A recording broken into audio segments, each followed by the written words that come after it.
Hi guys, this is the story of the jumping tree. I was starting to feel an empty nervousness in my stomach. Not only was I about to start school at Nellie's junior high, but I hadn't done much to get the older kids respect this summer. My cousin Jorge, who was a full 2 years older, was visiting from Maya across the border. This didn't happen too often because we visited my family in Mexico 2 or 3 weekends out of the month. And my tio, Jorge's father, didn't own a car, so Jorge had to wait until my uncle could borrow some transportation. Jorge wouldn't start school for another 2 weeks, so he wanted to take a vacation in the States. Odd how just across the border, only some 45 minutes away, people still walked to work. There was still a milkman, a water truck still brought drinking water to each house, and fruit and vegetable vendors drove or walked up and down the streets selling their wares. When I'd visit my cousin, he'd always make certain I had a good time. We'd spend hours on end in his father's carpentry shop, sawing blocks of wood into rough imitations of cars and planes. We'd shave planks of wood until they felt smooth on the palm of our hands or our cheeks. We'd use the shavings later for our kindling or confetti, and we'd dig our fingers into the mountains of sawdust, sometimes as deep as our elbows. So when he came up to Panitas, I wanted to make sure there was always something doing. Since he was older, I didn't want to do things that were for kids, but I didn't know exactly how to entertain him.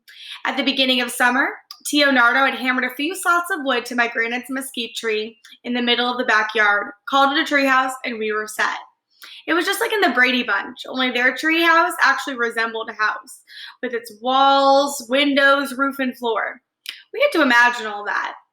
All we had, really, were flat places to sit on, but it was enough for us.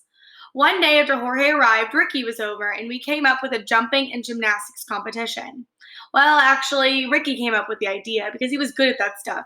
He was always saying, look at this. And he'd tumble, pop a cartwheel, flip backward, or walk on his hands. Once he even walked across the top of a fence like a tightrope walker. Its sharp points didn't seem to bother him. Ricky explained the rules as we stood under a mammoth mesquite. Okay, we're going to climb the tree and start from there. He pointed to the slat where I normally sat, then jumped down to that branch and grabbed hold. His fingers slid across the sky from the plank to the branch that stretched out below it. Easy enough. Then whoever can do the best trick is the winner and king of the world. What do you mean by trick? Asked Jorge. You know, flips, swinging back and forth, and letting go, seeing who can land the fanciest. All this time I'm thinking, okay, jump, grab, let go, and I pray I land standing. No fancy schmancy stuff for me. Just do the thing. But Jorge was the oldest of us and the strongest. Ricky was the gymnast, and I was the youngest and the smallest. The one with something to prove to these guys. I had to go through with this deal. I had to prove that I could belong to this group, could be a man. All right, place, said Jorge. Let's climb up. And so we did, hand over hand, foot after foot, until we reached the top and we sidled to the edge of the jumping place. When I saw how far the branch was from the spot, and how far the ground was from that branch, I decided to do the minimum, jump and release. After all, I was only in the summer after my 5th grade year. What could they expect? Jorge went first. Ricky and I stood back watching. My Mexican jumping bean heart was making it hard to concentrate on the task at hand. Even at this age, I knew that people could learn a lot from their body's reactions to a situation. Hand over open fire. Burns. Remove hand immediately. Hunger pains. Eat. Heart grasp at the side of the throat, fighting to get alongside that morning's breakfast. Don't jump. But I am Mexican. I could not strike that. Would not back down. I would do the deed. It was a question of manhood. Macho merengue. Pues macho. Jorge screamed, "Ay!" and jumped. He swung like a trapeze artist at the Circus Vargas. I whistled. Then I was one step closer to having to jump. Ricky stepped up. "We'll see you down there, primo," he said. "Yeah, down there." I forced a smile. He jumped, and it was like he and the branch were one. The rough bark of the mesquite melted into a smooth bar in his hands. He swung forward, let go, twisted, caught the bar again, swung toward me, flipped, all while holding the branch, released, flipped in the air once, and stuck the landing. A perfect 10 even from the Russian judge. I was next. Arale, jump! It sounded like an echo, they were so far away. I glanced down at them. A big mistake. My heart was a better jumper than I because it was already flipping and turning. But I was at the edge of the board. I had made a contract with myself. For my sake, signed in blood. I began to rock back and forth, back and forth, back and forth, trying for courage. The time had come. It was my destiny to fly, to live on the very edge of life, a life James Bond would be jealous of.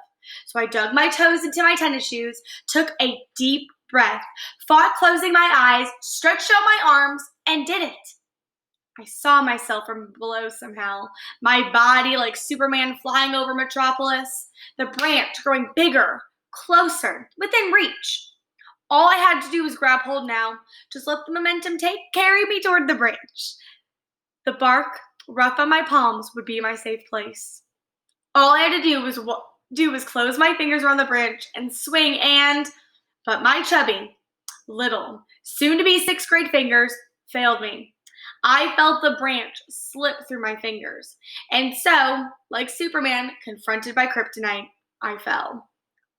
As the ground came closer, I tried to remember my PE coach's exact advice on how to fall. Had he told his little bunch of munchkins to roll on our backs or put out our arms and hands? I only had a split second to make up my mind. I stretched out my arms to break my fall. What broke was my left wrist. When I rolled over and looked at the sky, I knew I had failed. Or so I thought. When I returned from the doctor's that evening, arm encased in a cast, my cousins couldn't stop talking about it. "E que padre," they said, caressing my cast. "A cast, right, you know?" said Jorge. "That's the best. It is better than a scar." Wish I had one. How does it feel? It was my badge of courage, and it couldn't have come at a better time. I just knew that the guys at school would look at my cast and wonder how I'd busted my arm. Had I fought a gang? Had I fallen off a motorbike? Or something else just as manly? The girls, too, would be impressed. It was just the break I needed. Hope you guys like the story, guys. It's one of my favorites. Have a good day.